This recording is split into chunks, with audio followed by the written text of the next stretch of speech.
Good morning and welcome to another episode of What's Up with Power.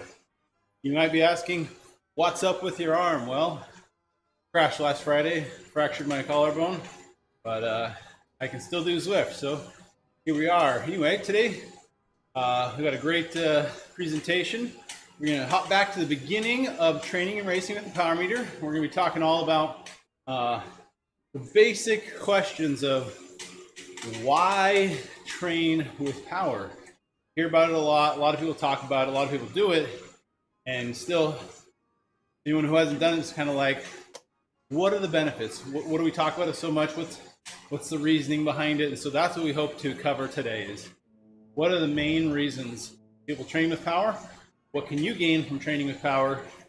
And why would you do it? So that's what we're going to cover. We've got a group ride going here in Zwift. It'll start here in just over 45 seconds, and you can keep a nice steady pace there and stay together as a group, and then have this presentation going. Once we get that rolling, I will switch to some slides here on the screen, talk through the slides as we discuss the topics. Feel free to let your questions fly in the Facebook chat. We'll be addressing those as best as a one-armed bandit can do, but we'll see what we can handle for you. So we are about 15 seconds from the start of the group ride. We'll get that rolling. I will switch to, we'll let that stabilize a little bit before I switch to slides. And go. Okay, set my pace. Here we are. Come to slides. Okay, so today, like I said, we're going to be covering chapter 1 of training and racing with the power meter. It's titled Why Train with the Power Meter. And so if you haven't gotten this book titled Training and Racing with the Power Meter, it's by Hunter Allen and Andrew Coggin. I highly suggest getting it. It's not expensive. It's like $14. It is essentially the golden reference when it comes to training with power. So understanding its principles will help you understand all of the 98% of power-based training software that exists, and understand how that applies to you. What are the methods and principles? What's going on there? So definitely suggest getting that book. Good. So 4 main topics we're going to address that are the fundamentals. We talk about how using a power meter will help you know yourself. It'll help you work together with your coach and your teammates. It'll help you focus your training, as well as it will help you achieve peak performance. So that's the outline. We're going to go through it. There'll be about approximately 15 minutes of training, followed by 15 minutes of questions and answers. So you can, if you have questions before you get to that section, go ahead and let them fly in the comments. I will address them once we get there, and it'll speed things up a little bit. So, okay, a lot of text here, but so when it comes to knowing yourself better, so why does a power meter do that? And let's compare it a little bit to other things we've used and how they might be slightly lying to you about yourself.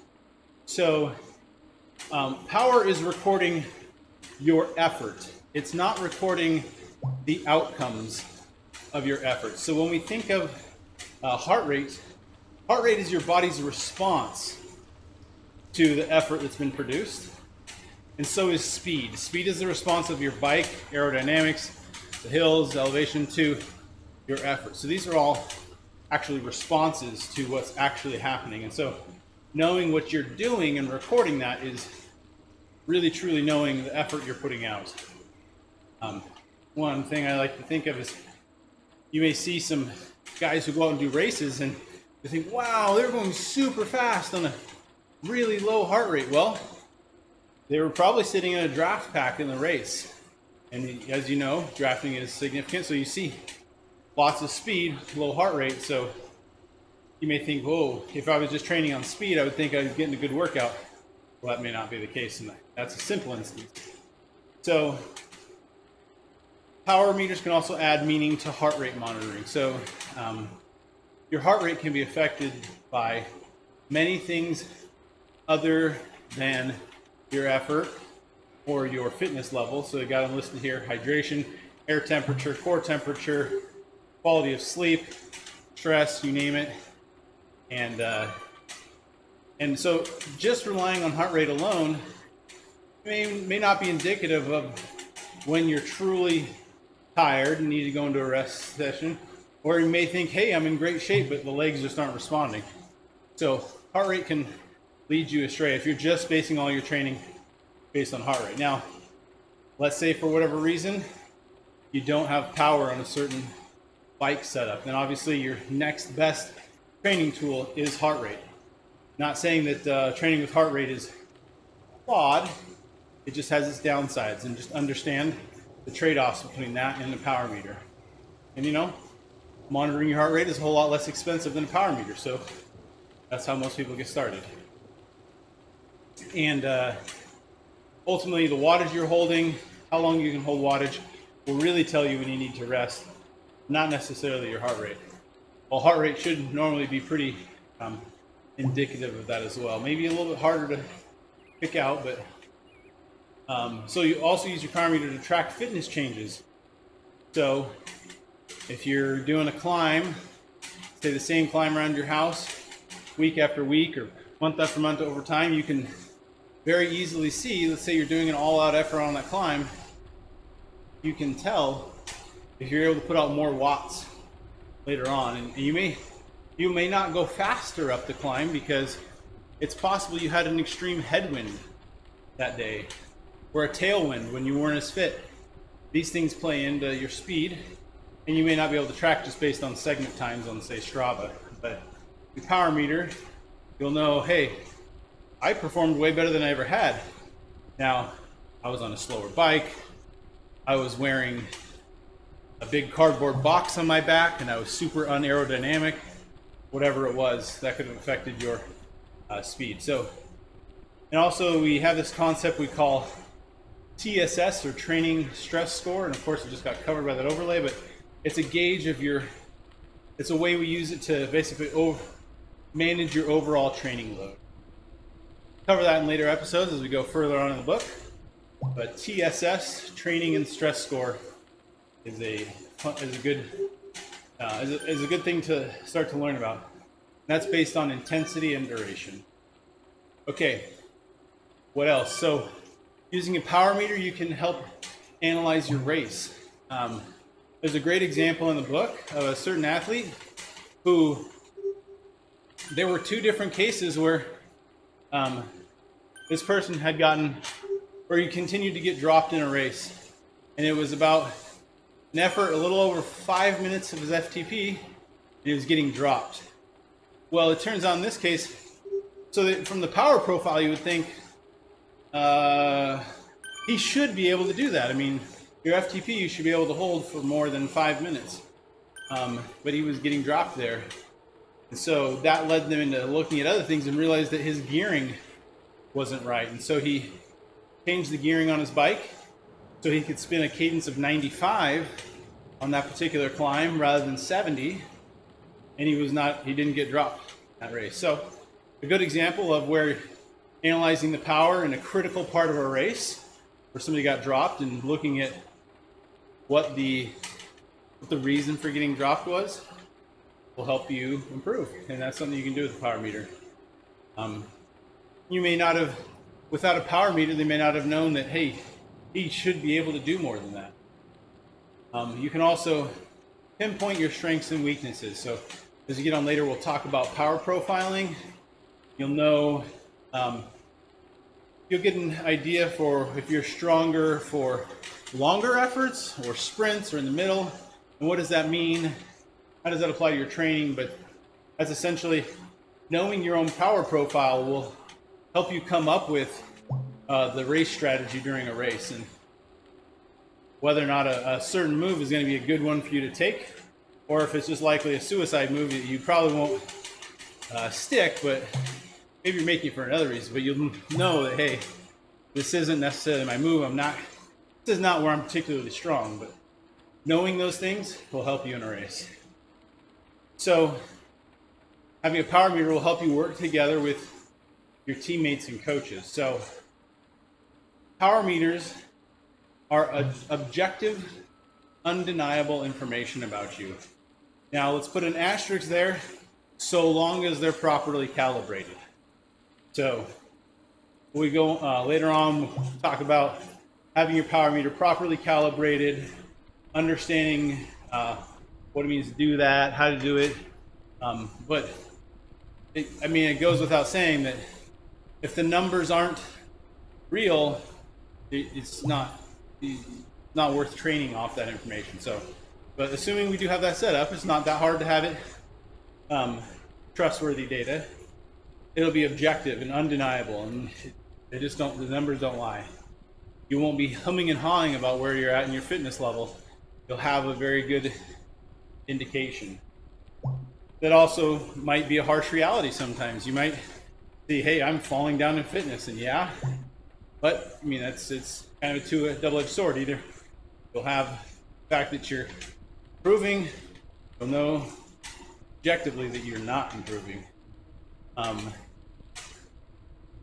then with the power meter data, coach can actually learn more about you from that than just actually racing against you, because there's a whole lot of poker that goes on in races, and you may not know when somebody's actually going full bore or sandbagging, and so you don't always get the whole story from racing against someone. But and placings in a race will tell you way less about somebody's ability to perform from power data than their actual power will. Obviously, it will tell you they have good racing tactics, but this is where in real racing, tactics, cornering, these type of things play in more so than just your power. And this is something you may be familiar with Leah Thorvaldsen. So she won the Zwift Academy competition last year. In her first year as a professional cyclist with Canyon SRAM. And one of the things she pointed out was that, real life racing, it's about more than the power numbers. Obviously with Zwift, that's kind of the only thing we have to interact with each other, so it's highly focused on that. But in real life, you've got team strategy, you've got cornering, you've got just overall tactics of when to make the moves that can be huge. So the combination of tactics and power, but you have to have the power. So it's not like we can just ignore power. And it kind of goes with, your placings doesn't always match up with your power performance, because you may have had your team do a lot of work with you, and you may not have even had to do any work at all and take the win. So when you're interacting with teammates, using power data, you guys can come up with objective game plans, like with a team time trial. Or in a race, if you know when the climb's coming, you'll know who will be the guy you want to protect before the climb so that they can maybe get away on the climb. So that kind of information you can get from power numbers. If you know approximately how long the climb is and time, you kind of see who's the strongest for that time duration and pick who's going to be your man to get the go on that climb. Training with the power meter will also help you focus your training. It'll give you motivation to work harder because you know that those numbers aren't lying to you, and you know that when you're pushing out the last few watts, you know you're getting stronger. Or as you progress in a training plan, you see that the same efforts become easier. That's really motivating when you do that. And that's when you have challenging yet achievable goals with your power meter. You'll be able to make those steps and say, hey, this is awesome. No matter what level you're at, when you see the same effort now becomes easier, you know you're doing something right. That's very easy to do with the power meter. It's very easy to decipher that, I should say. It's not always necessarily easy to train right to get to that point. A lot of people struggle with improving. It's not improved. But it's easy to know objectively that you are improving with the power meter. You can Power meter, you can easily tell how you're improving your position and aerodynamics for time trials. You can go out and play with that and see, wow, I went a whole lot faster with less watts. I moved this different spot or whatever the change might be. And for a time trial, classic way of using a power meter is on time trial, or at least knowing what your target is going in. Now, what's kind of interesting here is a lot of the top time trialists will say, you know what, when it comes down to race day, I don't even wear or look at power meter. Probably more just don't look at it, because they say, you know, it's either I've got it or I don't, and I'm not gonna let some numbers tell me to hold back if I'm feeling like I know the race and I can do it. Now, us amateurs starting out, probably not in that category where we know ourselves and our racing efforts well enough to do something like that, but it's just an interesting comparison. I think ones that come to mind are Taylor Finney, who mentioned that, as well as I'm going to be in trouble for forgetting this name, but the 3-time Olympic gold medalist from Boise. You know, all of my Boise friends are cringing right now that I don't remember her name. She also made the same comment. But all right, so focus your training. So having a power meter is like having a mobile testing facility on your bike all the time. Lab level testing, so great continuous feedback. Something that, you know, before was not very available. People have to go into a lab and try to determine their threshold power and train off of that. And if that changed, they might not know, and expensive to go back in the lab. So it's great to have it on you. Also, power meters can help enhance your indoor training. We're obviously well aware of this with Zwift, and your training, your targets become a lot more objective. Also, something that people may not realize is that using a power meter can really help you quantify your sports nutrition. This is an interesting tidbit. So there's a very tight correlation, almost a one-to-one conversion between the kilojoules that you expend and the number of kilocalories that you burn. And so this can really help you dial in nutrition. So if you're looking to really use the bike as a way to lose weight, you know, having a power meter can help you objectively know how many calories you burned, and that gives you a good quota for the day of what you should intake. So also it can be used conversely for knowing how much you should be eating during races, how much you need to be replenishing your body. So I've remembered the name. It's Kristen Armstrong. Boise folks, you can let me off the hook. So Kristen Armstrong was the time trialist I was thinking of, who mentioned that she doesn't race with her power meter, or at least not looking at the numbers. So talk about all these smaller details of training with the power meter. What does this all lead up to? Achieving your peak performance. So being in the right shape at the right time, and having the race tactics as well to be able to get those performances you want. So this is what the golden goose here, right? We want to be able to have objective training information. We want to be able to build, get to push ourselves to the next level, taper just enough to be prime for that race day or whatever the event is that you're going to do. And this comes down to what we call the performance management chart. A lot of pieces of software do it. We talk a lot about how to plan this in Training Peaks. They're a sponsor of the show. There are also alternatives. There's lots of software that help you track your training and stress over time, and therefore project and plan your fitness level for different races. So what is our goal in this show? Our goal is to help you change your thinking about training and racing. If you haven't trained with a power meter before, help you understand the benefits of doing so. Also, let's say you have a power meter, you've used it, you haven't quite felt like you've unlocked its full potential.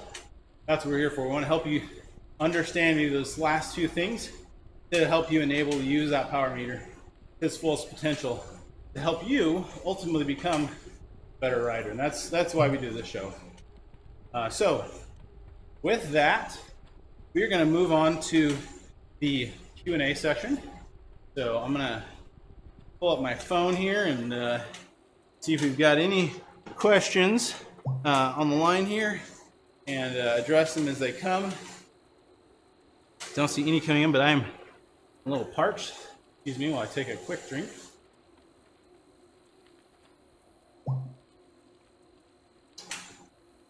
So, what should you expect from this show in the coming weeks?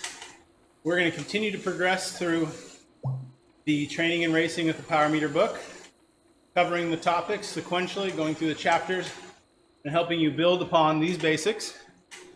And basically, all of our content, basically takes about 3 months for us to get through all the content. And so we're just starting a new phase of it now. So if you're just tuning in for the first time, it's a great time to follow us along. We're every Wednesday morning, 6:30 a.m. Pacific. It's 9:30 a.m. Eastern. We also make all the shows recorded. You can watch them at your own schedule afterwards. And yeah, so we're going to help you go through that book, answer your questions as it goes along.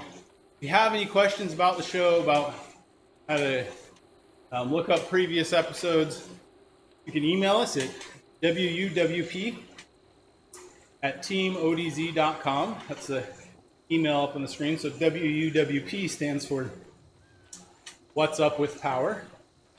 That's kind of our little acronym we use to indicate the show, but hope you've been enjoying it. We want to give thanks to Training Peaks. They are a sponsor of the show. As we go through, we'll talk a little bit about some of their software, talk about some of their competitors. They've been gracious enough to offer a discount code to anyone watching the show. It's ODZ20, so ODZ20. They'll get you 20% off Training Peaks Premium if you decide that's the right avenue for you. And if this is the first time seeing our show, our channel, the Zwift Live by ODZ, we got lots of great daily content, all cycling related, training related, nutrition related topics. We got lots of good experts in their fields that come on and talk about it. We've even got a professor of video games. Yep, we do. Comes on here. Dr. Chris Haskell is a great guy. Lots of great insight. We enjoy having him. Also, later on today, we have the Skills and Drills ride from Coach Ian Murray of WUWP Racing, ODZ as well. He steps you through, so it's an interactive training session in Zwift. He'll step you through a different race tactic on different days. That's a great way to get your racing knowledge and acumen up to speed. So, also got a great calendar up at the top of the channel. Kind of tells you our daily schedule of events. We've got a women's race on Saturday mornings I think it's the first and third Saturday of the month, if I remember correctly. And we've got some great commentators that cover that race, as well as we've got OD Zwifters is the group training session. They live stream it. Get on, join Mitch or lots of other guys who do this, and basically it's a great way to have somebody with you while you're doing your workout session and be able to suffer together, if you will, and and interact with those who are on the live stream as well. So we've also got people who come on and do racer casts, get their first person view of racing on Zwift. I always enjoy those. So with that, we are going to sign off for today. Thank everyone for coming. Appreciate having you. Please come back again, and we hope to help you learn more about training with the power meter so you can take your racing to the next level. So thank you so much, and have a wonderful day.